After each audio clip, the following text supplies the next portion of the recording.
Buenos días. Bien. Vamos a leer el libro de Mateo, capítulo 10, versos 16 al 25. Venimos estudiando Mateo, capítulo 10, verso 16 al 25. Dice: He aquí yo os envío como a ovejas en medio de lobos. Sed pues prudentes como serpientes y sencillos como palomas. Y guardaos de los hombres, porque os entregarán a los concilios y en sus sinagogas os azotarán. Y aún ante gobernadores y reyes seréis llevados por causa de mí para testimonio a ellos y a los gentiles. Verso 19. Mas cuando os entreguen, no os preocupéis por cómo o qué hablaréis, porque en aquella hora os será dado lo que habéis de hablar. Porque no sois vosotros los que habláis, sino el Espíritu de vuestro Padre que habla en vosotros. El hermano entregará a la muerte al hermano, y el padre al hijo, y los hijos se levantarán contra los padres y los harán morir. Y seréis aborrecidos de todos por causa de mi nombre, mas el que persevere hasta el fin, este será salvo. Verso 23. Cuando os persigan en esta ciudad, huid a la otra, porque de cierto os digo que no acabaréis de recorrer todas las ciudades de Israel antes que venga el Hijo del Hombre. El discípulo no es más que su maestro, ni el siervo más que su señor. Bástale al discípulo ser como su maestro y al siervo como su señor. Si al padre de familia llamaron Belcebú, ¿cuánto más a los de su casa? Uno de los errores que podemos ver y que son de los más comunes dentro de la predicación contemporánea hoy en día, en muchas partes, a causa de una mala eh, interpretación de la escritura o también por malas intenciones a la hora de predicar, es que en muchos lugares hoy se está presentando el discipulado cristiano como algo como si fuera una ruta de camino al éxito, ¿cierto? A la prosperidad, como un camino de comodidad, como una moda que puede llegar a la aceptación social. Pero cuando usted y yo abrimos la escritura y la analizamos con la guía del Espíritu Santo y puntualmente en los evangelios, usted pueda encontrar una visión totalmente distinta a lo que en muchos lugares hoy están enseñando. Jesús nunca engañó a sus discípulos respecto al costo que tenía seguirlo a él. Él nunca les prometió cosas bonitas y buenas por seguirlo a él. Él fue claro que el costo de seguir a él iba a ser alto, desde muchos aspectos. Hay gente que llega a la iglesia porque está en una mala situación y llega porque le están prometiendo que su vida va a cambiar, que ahora todo va a ser un jardín de rosas, que como ella va a ser fiel y va a ofrendar o va a diezmar, va a pactar y va a participar en muchas cosas de la iglesia, entonces su vida va a ser mucho mejor.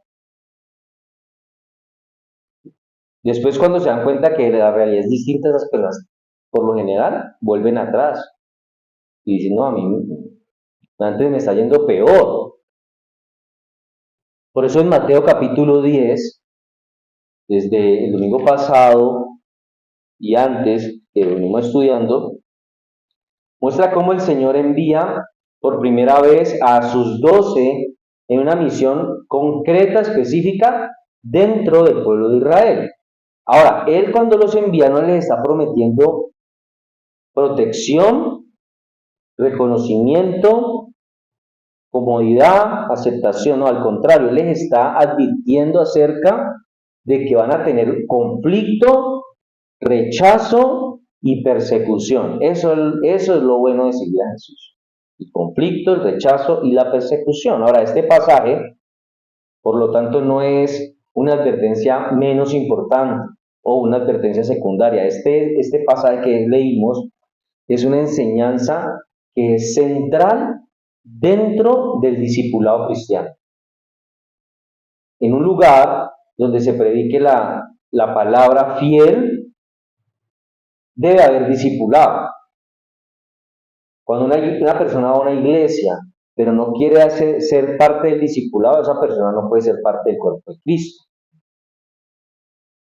Esos creyentes, entre comillas, que van a un lugar, a una iglesia, a escuchar pero no quieren ser parte del discipulado, esas personas no son cristianos.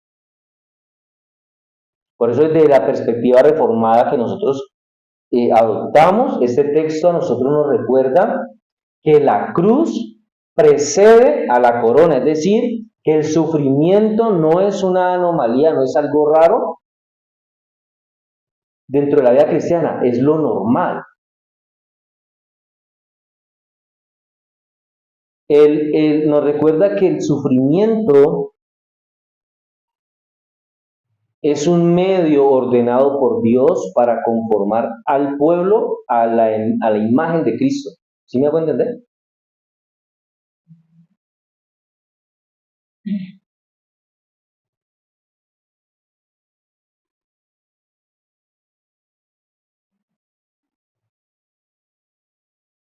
Dice Pablo en los Romanos capítulo 8, verso 17, dice, y si hijos, también herederos, herederos de Dios y coherederos con Cristo, si es que padecemos juntamente con Él, para que juntamente con Él seamos glorificados. No podemos pretender solamente acceder a cosas buenas y a bendiciones y no pasar por el rechazo, por la dificultad, por el chisme o cualquier cosa que digan en contra del creyente. No podemos pretender solo lo bueno. Dice, si es que padecemos juntamente con Él. ¿Quién es Él? Pues Cristo. Para que entonces juntamente con Él seamos glorificados. El tema de hoy lo hemos llamado ovejas entre lobos, la fidelidad del discípulo en medio de la persecución. Ovejas entre lobos, la fidelidad del discípulo en medio de la persecución. Pero antes de entrar de lleno al mensaje, yo quisiera empezar un poco por el contexto. Y Mateo 10 se sitúa en ese contexto del ministerio temprano de Jesús, que fue en Galilea. En ese momento, como ya lo hemos explicado antes, Israel se encontraba bajo la ocupación romana y eso había generado que en el pueblo hubiera una gran y una fuerte tensión política, religiosa y social. Los ánimos estaban calientes en esa época, en ese tiempo del ministerio temprano de Jesús. Ahora, los líderes judíos, los fariseos, los escribas, los sacerdotes, ellos empezaban a ver a Jesús como una amenaza directa a su autoridad y a la interpretación que ellos tenían de la ley, porque ellos empezaron a ver que Jesús enseñaba diferente y que a las personas les gustaba su enseñanza. Entonces, si vemos otra cosa, es que los discípulos que Jesús tenía eran hombres muy sencillos, pescadores.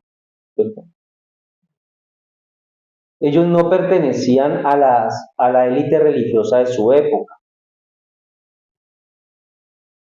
Y estas personas sencillas fueron enviados a predicar el reino. Y ese predicar el reino implicaba desafiar el statu quo religioso que había en esa época. ¿Quiénes eran los que predicaban o enseñaban? Los escribas y los fariseos, los doctores en la ley, que eran de casas rabínicas, que eran reconocidos, que eran importantes. Ahora iban a predicar lo que podemos decir unos don nadie, unos desconocidos, sencillos.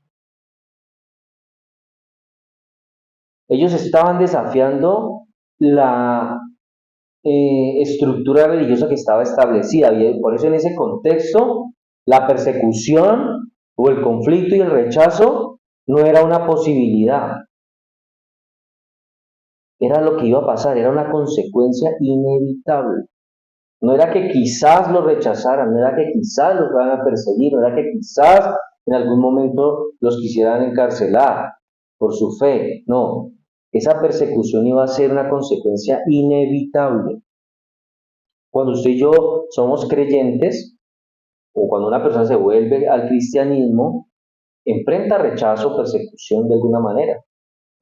Eso es inevitable. Por eso no podemos decirle a las personas que hacerse cristiano entonces ahorita todo va a ser chévere. Juan Calvino, comentando acerca de este pasaje, dice que Cristo no envía a sus apóstoles a un descanso placentero, a un trayecto cómodo, sino a una guerra abierta, para que no se escandalicen cuando llegue la aflicción. Es decir, ellos iban a entrar a un mundo hostil, iban a empezar a recibir ese rechazo y ese conflicto, pero eso apenas era una abreoca para lo que ellos realmente iban a vivir más adelante. Eso ni siquiera era tan grave como lo que iba a venir más adelante.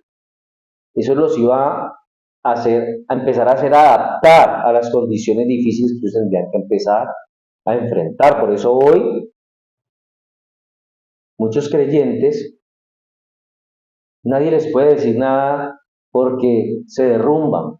¿Qué tal que hubieran estado en la época de los apóstoles cuando realmente sí hubo persecución, cuando realmente asesinaban creyentes?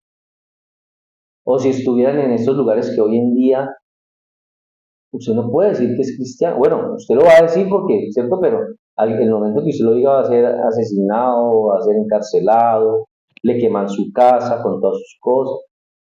¿Qué harían estas personas que hoy son así aquí, en esos lugares? Esas personas que hoy aquí no van a la iglesia porque les da pereza y allá esas personas van aún a riesgo de perder su propia vida. Porque es que ser creyente, ser cristiano, no es no es algo de estar de moda, no, es exponernos a una guerra abierta. El primer punto de esta enseñanza es: la misión cristiana es peligrosa por su diseño. La misión cristiana es peligrosa por su diseño. El verso 16 inicia diciendo: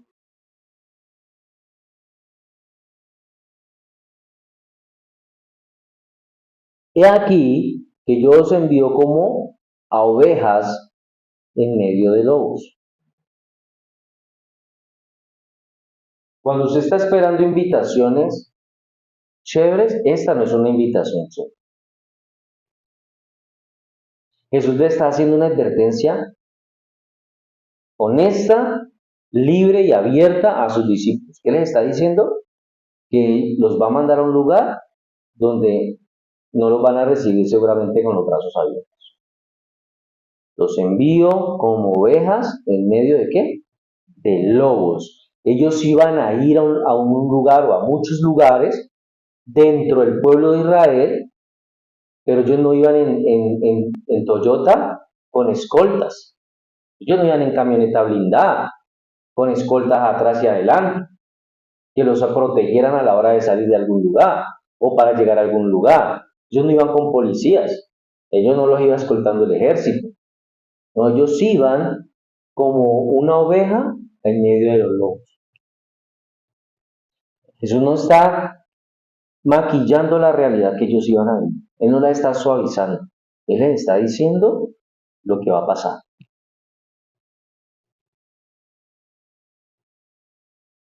¿Será que si usted manda una oveja contra un lobo, será que la oveja tendrá forma de defenderse delante del lobo? Lo máximo que podrá hacer la oveja es una miradita tierna y por favor no me vaya a comer. Porque la oveja no tiene defensa natural en contra de un lobo. La oveja no tiene colmillos, no tiene garras, no tiene una piel fuerte. Entonces, con este ejemplo, con esa metáfora, Cristo está dejando claro que sus discípulos iban a ser vulnerables, dependientes y iban a estar expuestos. ¿Será que esos creyentes que hoy prefieren quedarse dormidos en la casa son este tipo de creyentes de los que Jesús está hablando aquí? Esta gente no va a aceptar ese desafío. Esta gente no va a aceptar ese discipulado, porque la misión cristiana es peligrosa por su diseño. Por eso desde nuestra teología, usted y yo debemos entender que Dios es soberano, incluso sobre la persecución. Es decir, la persecución aún, aunque va en contra de nuestra vida o nuestro bienestar o de nuestra integridad, Dios la permite. Él es soberano sobre la persecución. La persecución no es un accidente, sino que es parte del propósito divino para manifestar el poder de Dios en nuestras debilidades, como lo dijo Dios a través de Pablo en la segunda carta a los Corintios, en el capítulo 12, verso 9. Y me ha dicho que bástate mi gracia, porque mi poder se perfecciona en la debilidad. Por tanto, de buena gana me gloriaré más bien en mis debilidades para que repose sobre mí el poder de Cristo. La persecución pone de relieve nuestras debilidades. En esas es que el poder de Dios se va a manifestar. No tendría sentido llegar a un lugar y entonces que la gente, todo el mundo se sienta y obediente a escuchar la palabra. Eso no va a pasar. Juan Calvino, señalando esto o señalando sobre este pasaje, dice que Cristo no promete, cuando nos envía al discipulado, una fuerza física carnal o terrenal, sino una sabiduría espiritual. Dice, la prudencia y la sencillez son armas suficientes cuando Dios mismo es quien pelea por nosotros.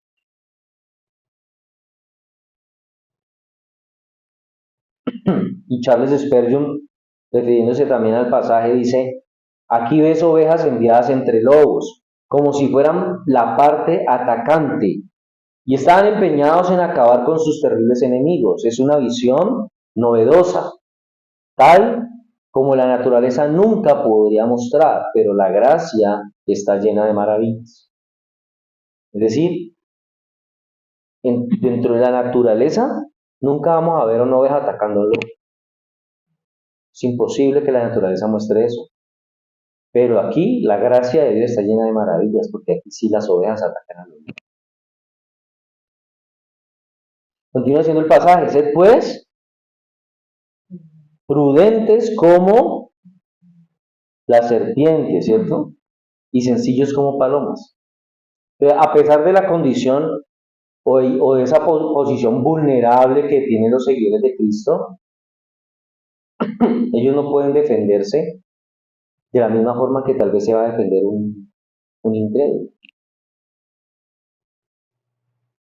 No podemos utilizar las mismas formas mundanas de poder cuando alguien viene a atacarnos, porque estamos predicando, porque estamos compartiendo. Ellos tenían que permanecer sencillos como palomas y ser prudentes como serpientes. El ser sabios podría evitar que ellos atrajeran hacia sí problemas sin necesidad.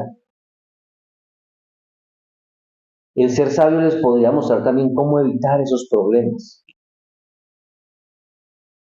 Ser prudentes como serpientes. Por lo general, cuando vemos una serpiente, lo primero que hace la gente es buscar piedras, palos para matarla. Es lo que casi siempre hace la gente, ¿cierto?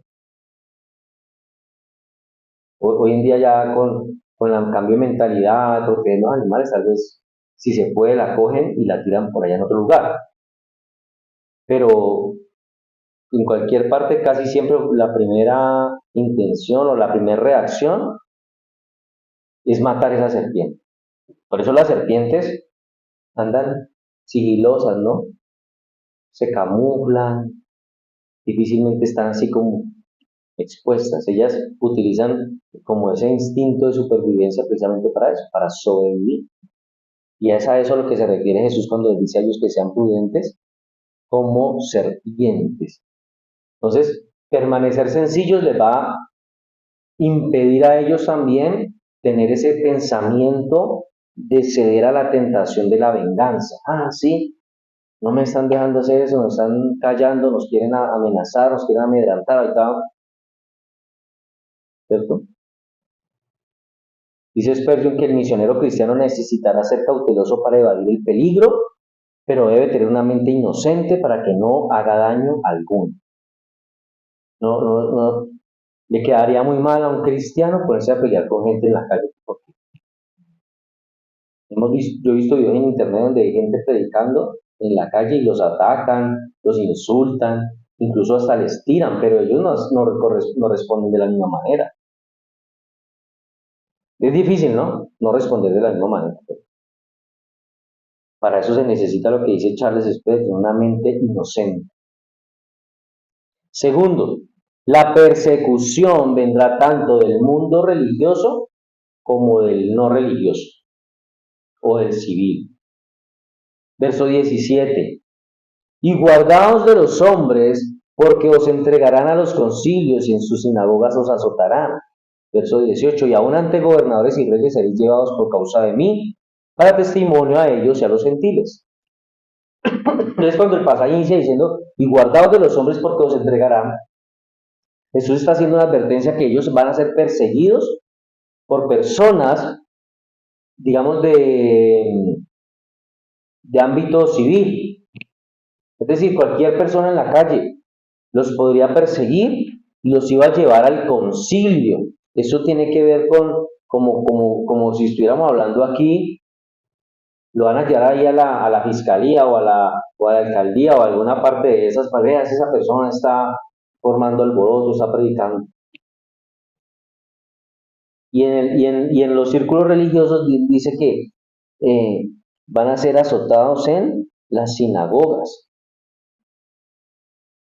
Es decir, que ellos podrían esperar oposición incluso de personas que decían ser creyentes o seguidores de Dios.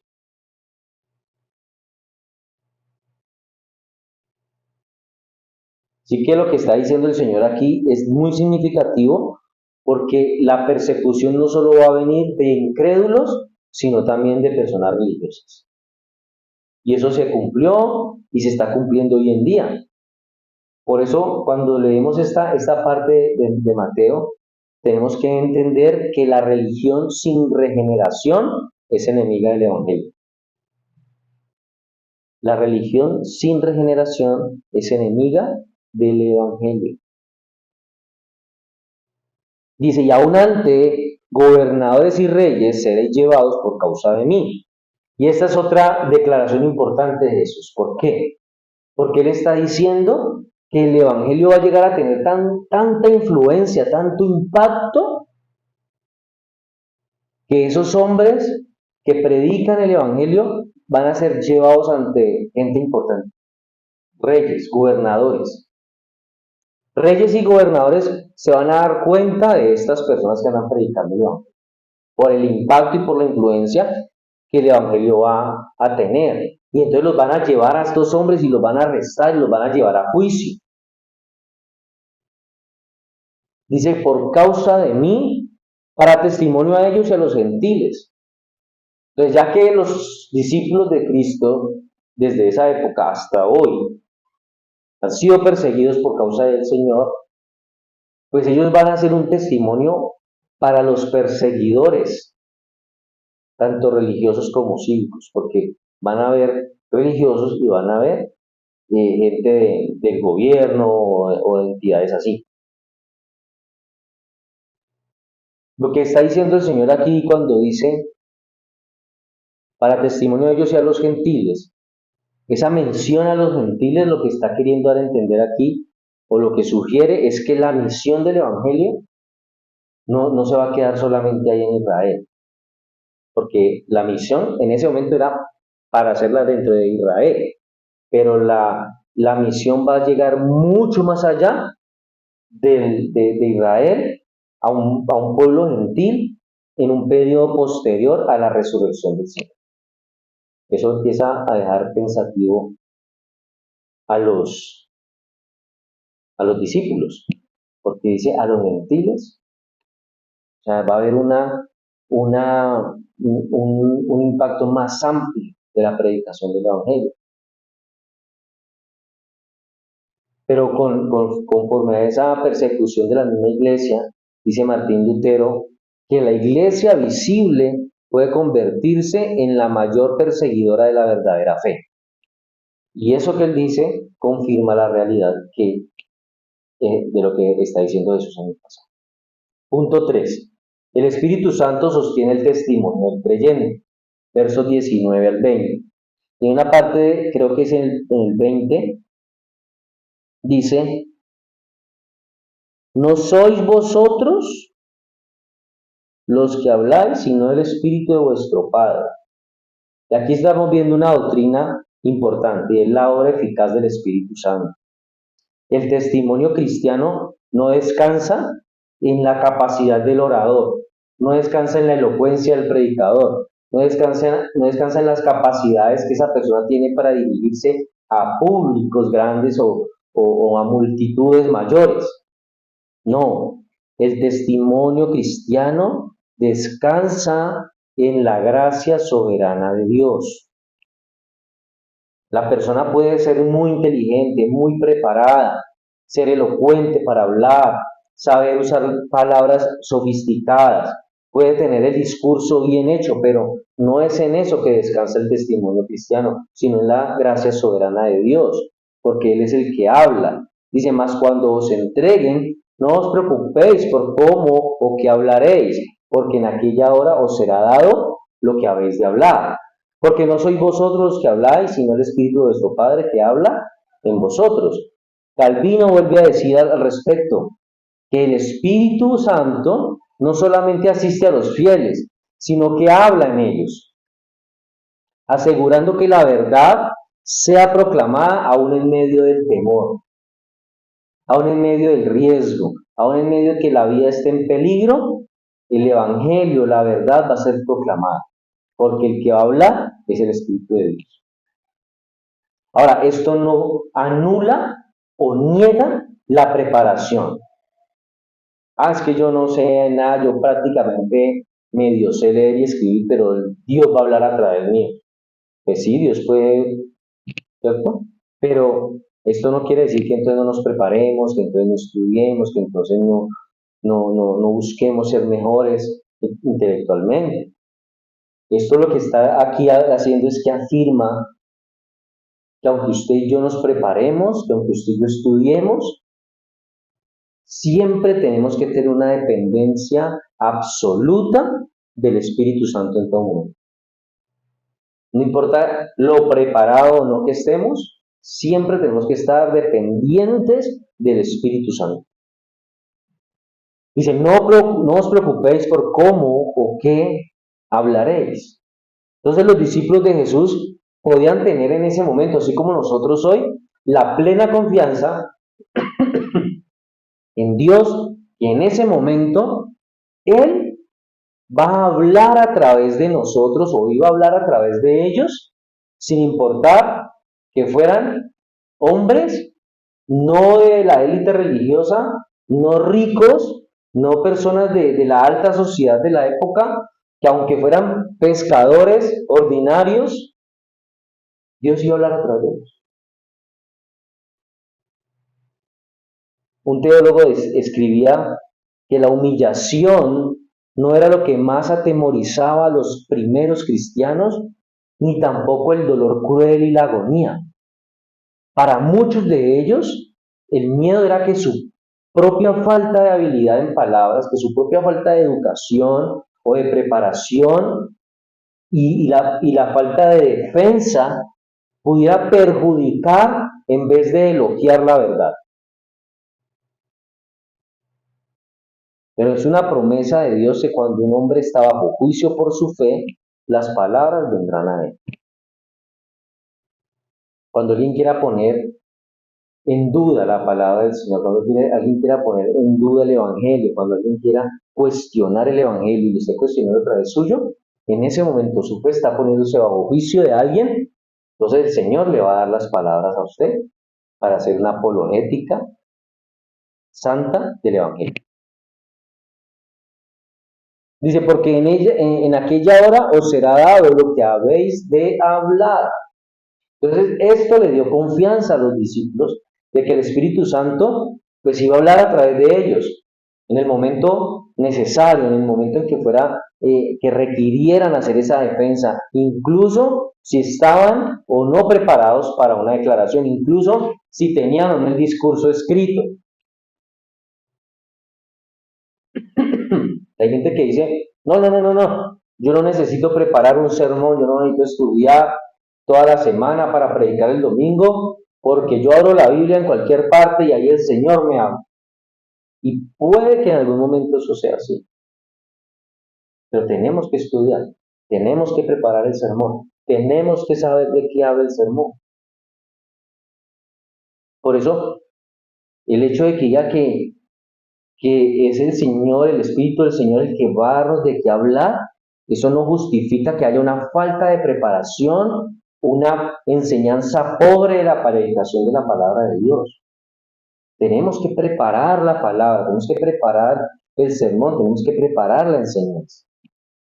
Esto lo que nos enseña es que hay una promesa de parte de Dios, ¿cierto? Que nos va a respaldar, una promesa de fortaleza, de dirección, sobre todo para aquellos que son perseguidos por testificar acerca de Cristo. Pues nosotros aquí no somos perseguidos todo el tiempo, ¿no? Por ahí sí hay alguien que haga un comentario y uno pueda responder, pero en ese momento sí había mucho más peligro, o en el lugar donde yo estaba. Cuarto, la fidelidad a Cristo puede romper los lazos más profundos. Versos 21 al 23. La fidelidad a Cristo puede romper los lazos más profundos.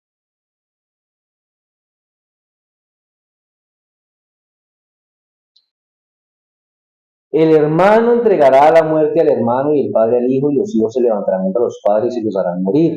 Y seréis aborrecidos de todos por causa de mi nombre, mas el que persevere hasta el fin ese será salvo. Cuando os persigan en esta ciudad, huid a la otra, porque de cierto os digo que no acabaréis de recorrer todas las ciudades de Israel antes que venga el Hijo del Hombre. Entonces Jesús aquí está hablando de traiciones familiares, entre hermanos, incluso entre padres e hijos.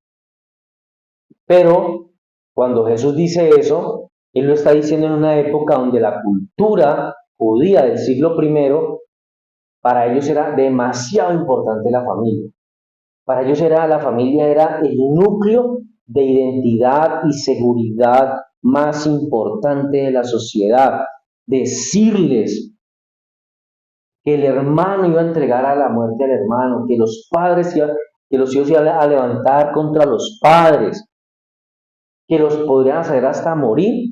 Eso tenía que haber sido una frase demasiado dolorosa y demasiado impactante para ellos, porque la familia era muy, muy importante. El padre de la familia era el hombre de la casa, era el sacerdote de la casa, era lo que él dijera, como él dijera. El hijo mayor también ostentaba un respeto importante, reemplazaba al papá cuando no estaba, y si el papá moría, el que se hacía cargo de la familia era el hermano mayor, y tenía unas bendiciones especiales por ser el hermano mayor. Entonces decir que los hermanos iban a matar a los otros hermanos, que los padres se iban a levantar en contra, eso era impensable. Entonces el Evangelio puede llegar a romper esos lazos tan profundos y tan fuertes como los familiares. Cuando dice que el hermano entregará a la muerte al hermano, Jesús sabía que en muchos casos el Evangelio podría llegar a dividir familias. Hoy pasa algo parecido. Muchas familias que se han dividido porque alguien decidió seguir a Cristo. Hay muchos testimonios de musulmanes, de personas que han aceptado a Cristo y la familia, mejor, ellos tienen que ir porque hasta los pueden matar, los pueden golpear, ellos mismos los van y los llevan a la cárcel porque está traicionando el Islam. Tienen que huir. Para una familia musulmana que un integrante se vuelva al cristianismo es la peor ofensa. Entonces Jesús sabía que el Evangelio podría llegar a dividir familias y que algunas de las persecuciones más duras, más amargas, más dolorosas, se llevarían a cabo entre familias. Y los harán morir. Aquí vuelve otra vez Jesús a ser claro en su discurso, en su advertencia, no maquilla nada. Él dice muy claro que la persecución a veces va a resultar en muerte.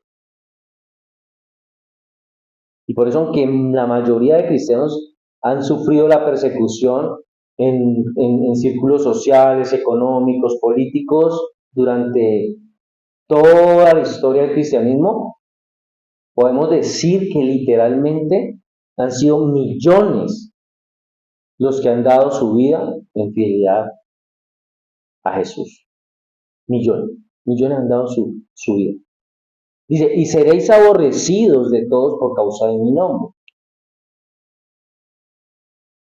Y esto es cierto porque muchas culturas enteras han aborrecido a los seguidores de Jesús. La cultura árabe no quiere a los seguidores de Cristo.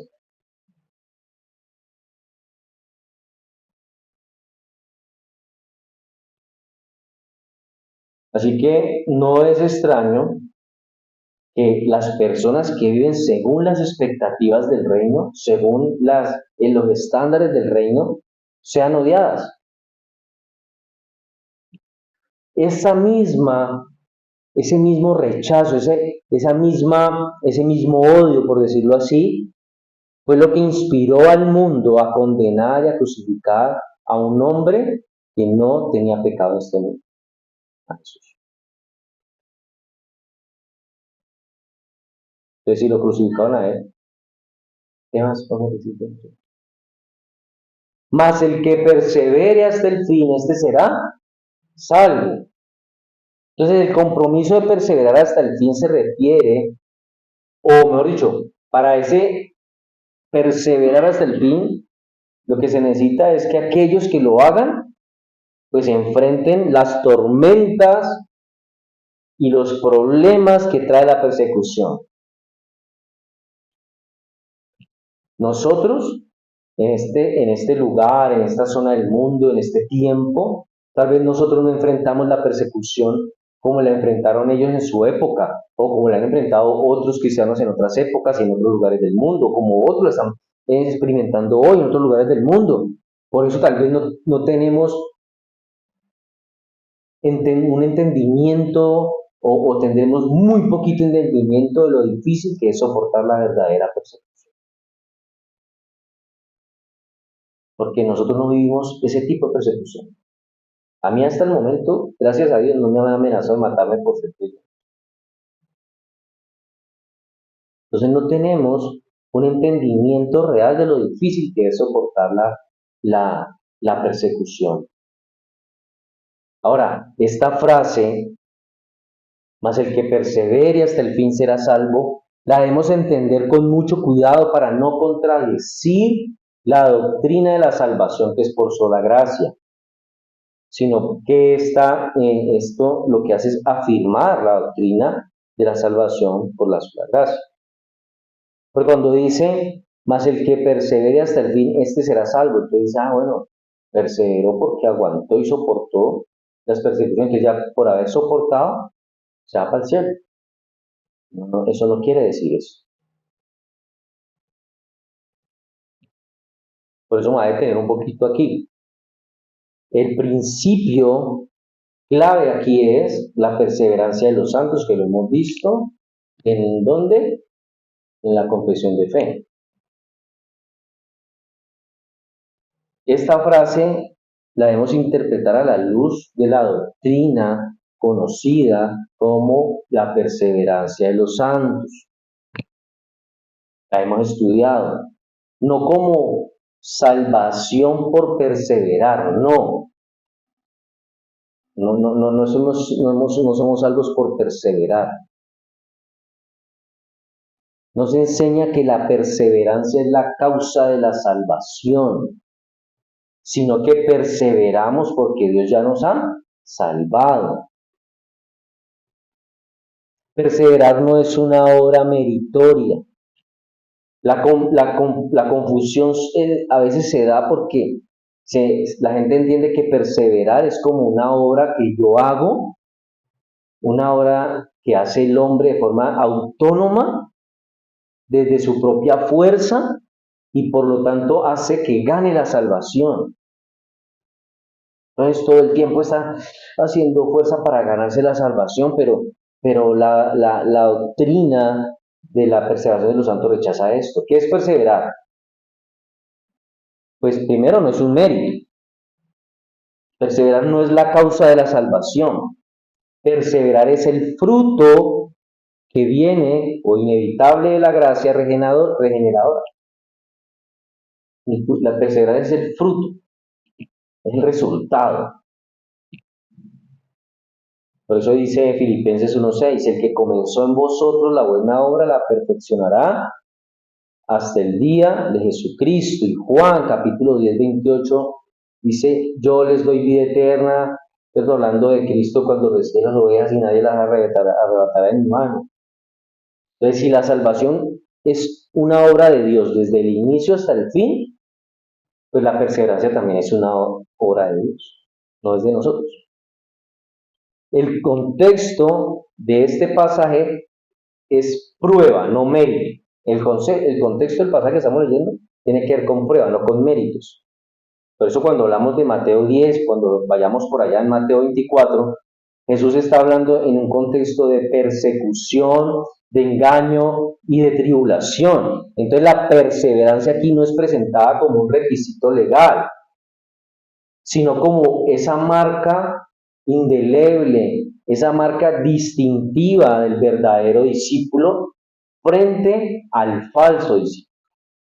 El falso discípulo no persevera porque no ha pasado por el proceso de ser salvo. Por eso dice Mateo 24:12, y por haberse multiplicado la maldad, el amor de muchos se enfriará. Ese muchos son esos falsos discípulos. Entonces, el contraste que se está haciendo aquí es este. Muchos parecen creer, pero no perseveran. Parece que creen, pero no perseveran. Los verdaderos sí permanecen porque han sido transformados. Es decir, el verdadero discípulo sí persevera. Y eso lo explica bien Juan en la primera carta, en el capítulo 2, en el verso 19. Salieron de nosotros, pero no eran de nosotros, porque si hubieran salido de nosotros, habrían permanecido con nosotros. Ahora, la relación correcta entre gracia, fe y perseverancia. Entonces, desde la época de la Reforma Protestante, se habla de que nosotros somos, o de que el creyente es salvo, ¿por qué? Por gracia, no por obras, por gracia. Efesios 2:8, por gracia soy salvo, por medio de la fe, y eso es donde estoy. Ahora, por medio de la fe, que es un don de quién? De Dios, no de vosotros, no de nosotros. Ni siquiera la fe sale de nosotros, es un don de Dios. Y dice que para buenas obras, no por esas obras, dice para buenas obras. Entonces aquí la perseverancia entra,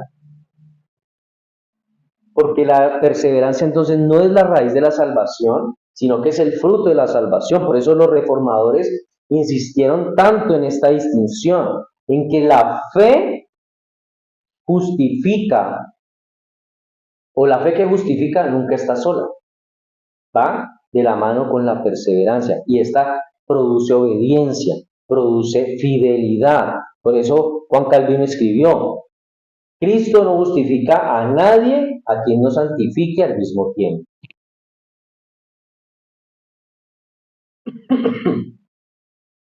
Ahora la pregunta, entonces, ¿por qué Jesús dijo, el que persevere será salvo? Aquí en este pasaje, que entonces el que persevere hasta el fin será salvo. Porque lo tenemos que ver de la siguiente manera. Jesús describe el camino normal del creyente verdadero. Él no está hablando de una condición legalista, él no está hablando de una condición de un creyente nominal, ese que parece creyente, pero que no es. Él aquí está advirtiendo también contra una fe superficial, una fe temporal. Esas personas que parece que creen, pero esa fe es por encimita. Y aparte es por un tiempo. Cuando las cosas ya como que todo está bien, como que se bajan la guardia, no vuelven a la iglesia. Desde la perspectiva lo que vemos es que Jesús afirma que la salvación se manifestará plenamente al final, no que se gane al final. Se va a manifestar al final la salvación. Y también nos muestra que la salvación tiene tres dimensiones. La justificación es tiempo pasado porque ya hemos sido salvos. La santificación en tiempo presente porque estamos siendo transformados todo el tiempo. Y la glorificación es una dimensión futura cuando ya seamos salvos plenamente, es decir, cuando ya estemos allá. Entonces, perseverar hasta el fin es la evidencia de que la obra de Dios ya llegó a la glorificación. Eso es lo que significa eso. Ahora, ¿cuál es la aplicación de esto? Primero, que el texto de que el que persevere hasta el fin será salvo no está dado para quitarle la seguridad al creyente verdadero. ¿La seguridad de qué? De que es salvo. Porque muchos creyentes que siendo creyentes piensan que la salvación se pierde. Este pasaje no está dado para quitarnos la seguridad a nosotros, ¿cierto? No está dado para enseñar que la salvación es por obras. Entonces que usted tiene que todos los días hacer algo para sostener y para mantener esa salvación, porque si usted se equivoca, entonces la perdió. No, no está dado para esto. Está dado para llamar al creyente a examinar la autenticidad de su fe.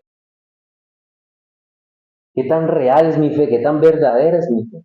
Está dado para consolar al creyente diciéndole, Dios lo va a sostener a usted hasta el fin. Y está dado para advertirle al hipócrita que una fe sin perseverancia es una fe salva.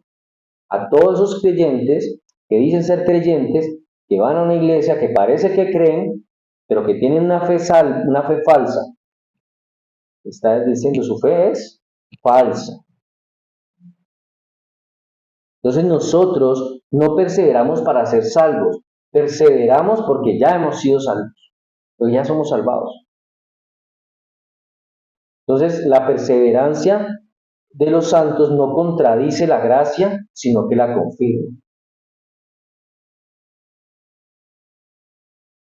Porque la obra del Señor continúa en aquellos a quienes Él justificó soberanamente, los justificó antes y los va a seguir sosteniendo hasta el último día.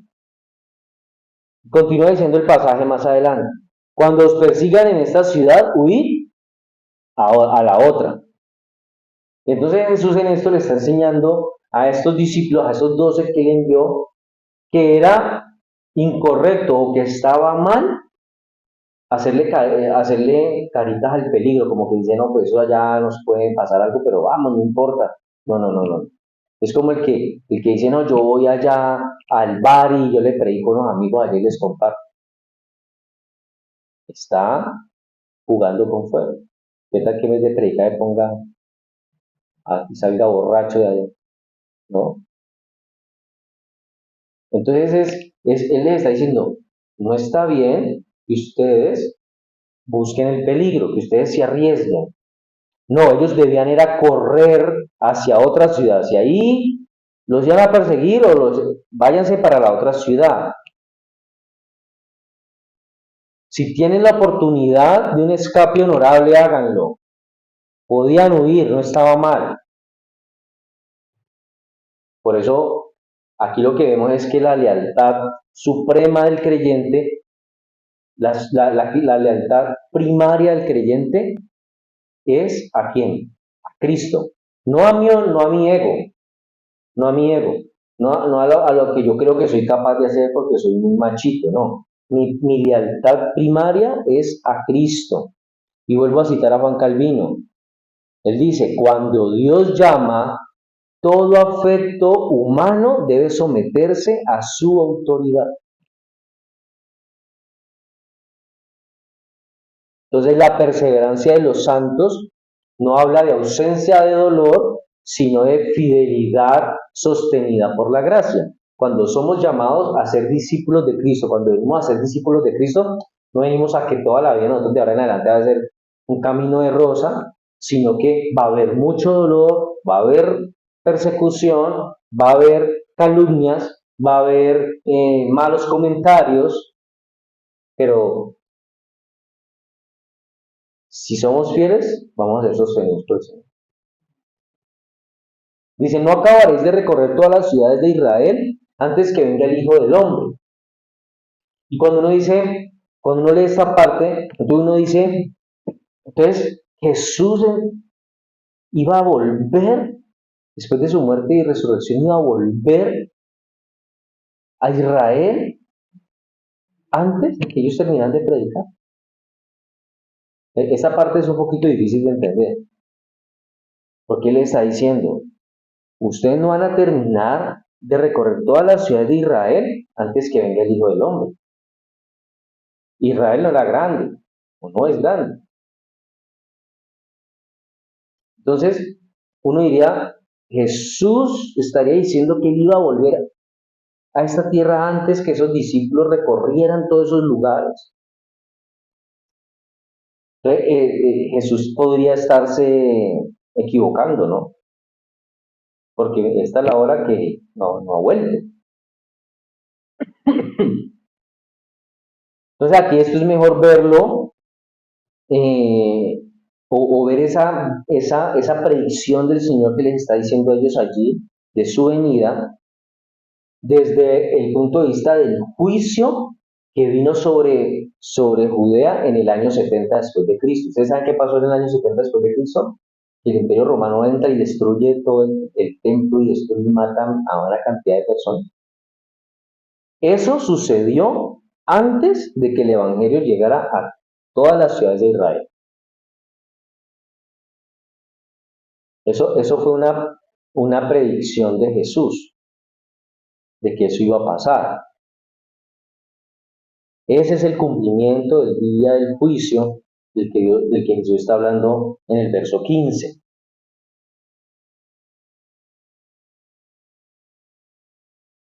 Cuando dice que de cierto os digo que en el día del juicio será más tolerable el castigo para la tierra de Sodoma y de Gomorra que para aquella ciudad. En el capítulo 10, verso 15. Entonces, en muchas formas o en muchas maneras, ese juicio que Dios trajo sobre Judea en ese momento, en el año 70 después de Cristo, fue peor que el juicio que vino sobre Sodoma y Gomorra.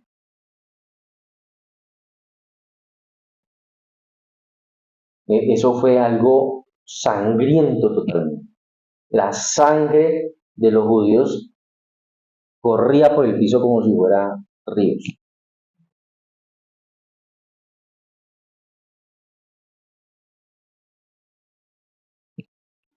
Punto 5.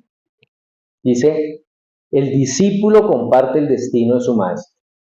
Versos 24 al 25. Dice, el discípulo no es más que su maestro, ni el siervo más que su señor. Bástale al discípulo ser como su maestro y al siervo como su señor. Si al padre de familia llamaron Belcebú, ¿cuánto más a los de su casa?